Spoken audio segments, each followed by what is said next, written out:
Bakuchiol is being called plant-based retinol or natural retinol, but that's not scientifically accurate. How Bakuchiol actually compares to retinol. Who is Bakuchiol actually good for? Here's who shouldn't expect miracles from Bakuchiol. If you've been scrolling through skincare on TikTok or Reddit lately, you've probably seen everyone raving about this miracle ingredient called Bakuchiol. They're calling it natural retinol and claiming it does everything retinol does without any of the irritation. But is this plant-based ingredient really the holy grail everyone's making it out to be? Or is this just another overhyped skincare trend that's going to disappoint you?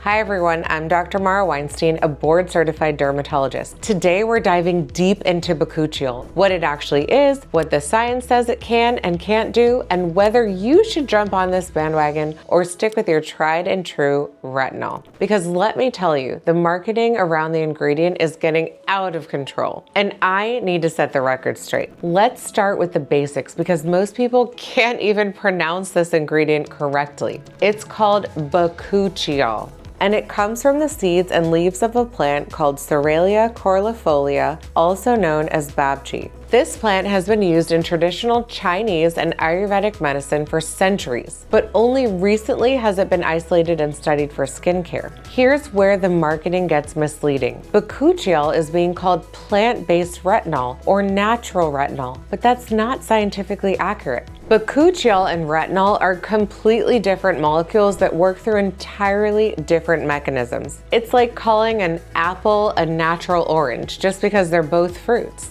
Retinol works by binding to specific retinoic acid receptors in your skin cells, directly influencing gene expression and cellular turnover. Bakuchiol doesn't do this at all. Instead, it works as an antioxidant and has some anti-inflammatory properties. So while both ingredients might give you some similar benefits, they're getting there through completely different pathways. The reason everyone's obsessed with Bakuchiol is that it promises all the benefits of retinol: reduced fine lines, improved skin texture, increased collagen production without the dreaded retinol uglies that come with starting a retinol. No purging, no dryness, no sensitivity. Sounds too good to be true, right? Let's talk about what the actual research says because this is where things get interesting. There have been a few studies on Bakuchiol and the results are promising but limited. The most cited study compared 0.5% Bakuchiol used twice daily to 0.025% retinol used once daily for 12 weeks. Both groups showed improvement in wrinkles, fine lines, and pigmentation, and skin firmness. The Bakuchiol group had less irritation, which sounds amazing, right? But here's what the marketing doesn't tell you. This was a small study with only 44 participants. In the world of skincare research,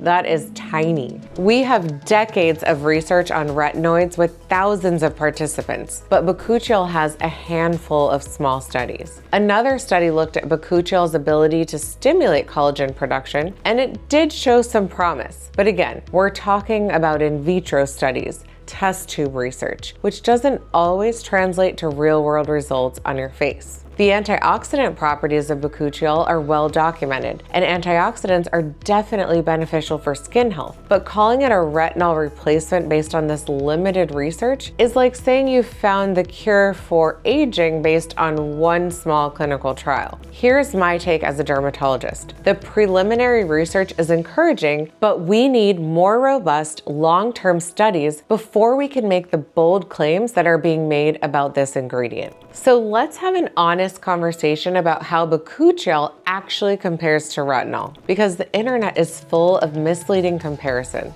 Retinoids are the gold standard for anti-aging and acne treatment. We've had over 50 years of research proving their effectiveness. They're the only topical ingredients that have proven to actually reverse the signs of aging at a cellular level. When I prescribe tretinoin or recommend retinol over the counter, I'm confident in the science behind it. Bakuchiol, on the other hand, is showing promise, but it doesn't have nearly the same level of evidence. The studies we have are encouraging, but they're small and short-term.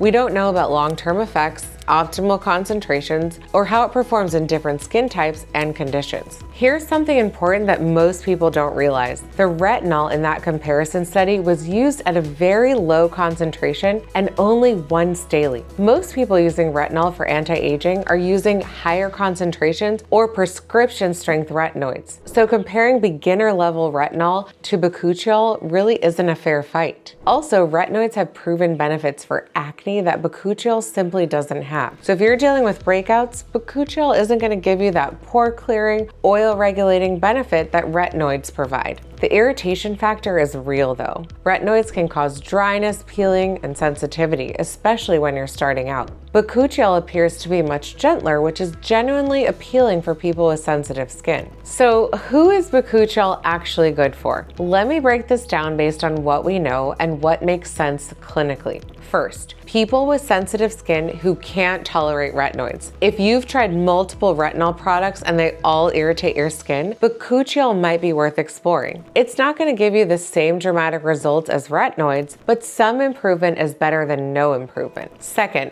pregnant and breastfeeding women. Retinoids are off limits during pregnancy and breastfeeding, so Bakuchiol could be a safer alternative for maintaining some anti-aging benefits during this time. However, we don't have long-term safety data on Bakuchiol during pregnancies, so always consult your doctor who's managing your pregnancy. Third, people who want to add antioxidant benefits to their routine. Even if Bakuchiol isn't a true retinol replacement, its antioxidant properties can complement other anti-aging ingredients in your routine. But here's who shouldn't expect miracles from Bakuchiol: people with significant signs of aging who need serious intervention. If you have deep wrinkles, severe sun damage, or stubborn acne, Bakuchiol probably isn't going to cut it. You need the proven power of retinoids. Also, if you're already successfully using retinoids without irritation, there's really no compelling reason to switch to Bakuchiol. Don't fix what isn't broken. Let's talk about something that really bothers me as a dermatologist: how Bakuchiol is being marketed. The skincare industry has taken this promising but limited research and blown it completely out of proportion. I'm seeing products claiming Bakuchiol is better than retinol or retinol without the side effects. These claims are not supported by the current research. It's classic marketing manipulation, taking a grain of scientific truth and spinning it into a miracle cure. The natural marketing is particularly misleading. Just because something comes from a plant doesn't make it automatically better or safer than synthetic ingredients. Some of the most toxic substances on Earth are completely natural, and some of the safest, most effective skincare ingredients are synthetic. I'm also seeing Bakuchiol being added to products at concentrations that probably aren't effective. The study showing benefits using 0.5% to 1% Bakuchiol, but I'm seeing products with much lower concentrations that are still making bold anti-aging claims. Another red flag is products combining Bakuchiol with retinol and claiming you'll get the best of both worlds. If Bakuchiol really worked the same way as retinol, combining them would be redundant.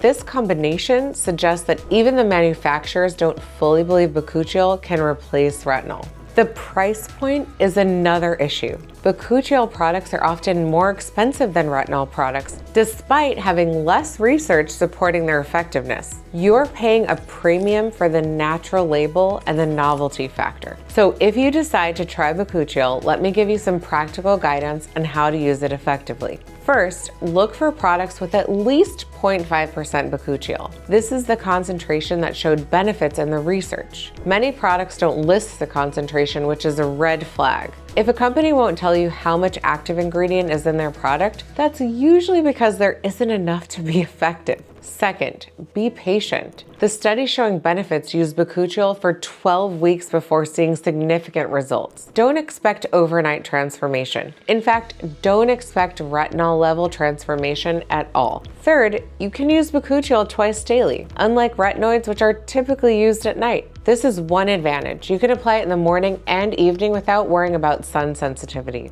Fourth, Bakuchiol plays well with other ingredients. Unlike retinoids, which can be tricky to combine with certain actives, Bakuchiol is generally compatible with vitamin C, niacinamides, and AHAs and BHAs. But here's my professional advice. If you're new to anti-aging skincare, don't start with Bakuchiol thinking it's equivalent to retinol. Start with a gentle retinol and build up your tolerance. The decades of research supporting retinoids make them a safer bet for proven results. Make sure to check out my video on retinoids for beginners if you're looking for a place to start.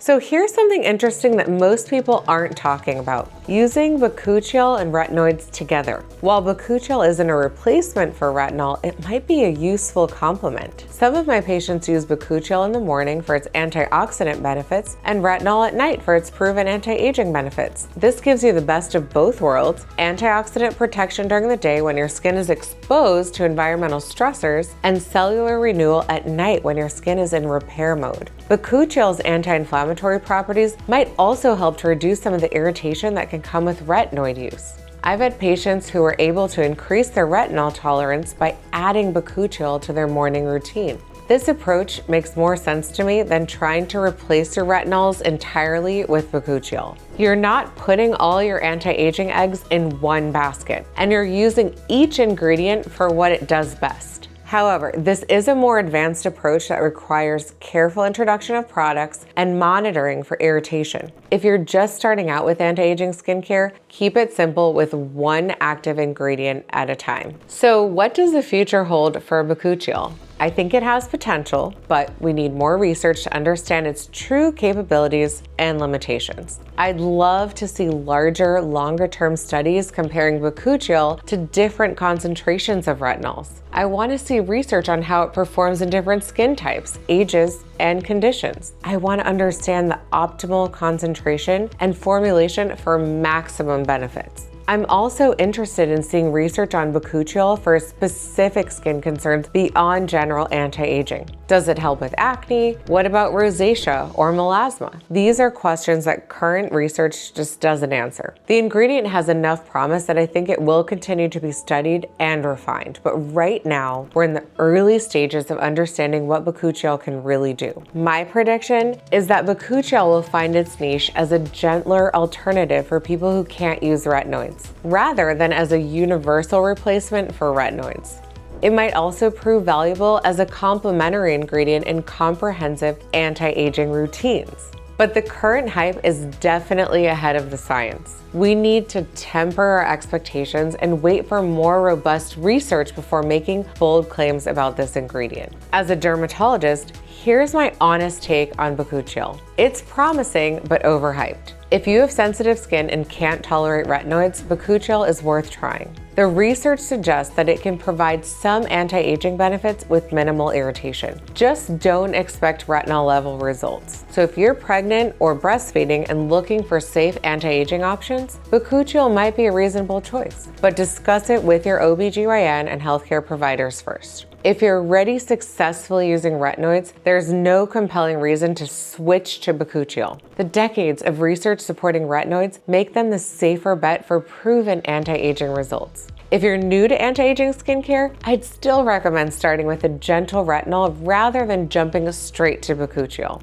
Retinoids have a much stronger evidence base, and most people can build tolerance with the right approach. The bottom line is this: Bakuchiol is not a miracle ingredient, and it's not a true replacement for retinol. It's a promising antioxidant with some potential anti-aging benefits that might work well for specific populations. So don't let marketing hype convince you that this one ingredient is gonna revolutionize your skin. Good skincare is about consistency, sun protection, and using proven ingredients appropriately, not just chasing the latest trend. So why is everyone obsessed with Bakuchiol? Because the skincare industry is really good at taking promising research and turning it into marketing gold. The idea of getting retinol benefits without retinol side effects is incredibly appealing, even if the reality is more nuanced. Bakuchiol has potential, but it's not the miracle replacement for retinol that it's being marketed as. It's a useful ingredient for specific situations and skin types, but it's not going to revolutionize anti-aging skincare. The key is managing expectations and making decisions based on science, not hype. Have you tried Bakuchiol? What were your results compared to retinol? I'm genuinely curious about real-world experiences with this ingredient, so drop your thoughts in the comments below. And if this video helped you cut through the marketing hype and understand what Bakuchiol can actually do, please give it a thumbs up and subscribe for more evidence-based skincare content. Remember, the best skincare ingredient is the one that works for your specific skin type and concerns, not necessarily the one that's trending on social media. Stay informed, stay skeptical, and always prioritize science over marketing claims.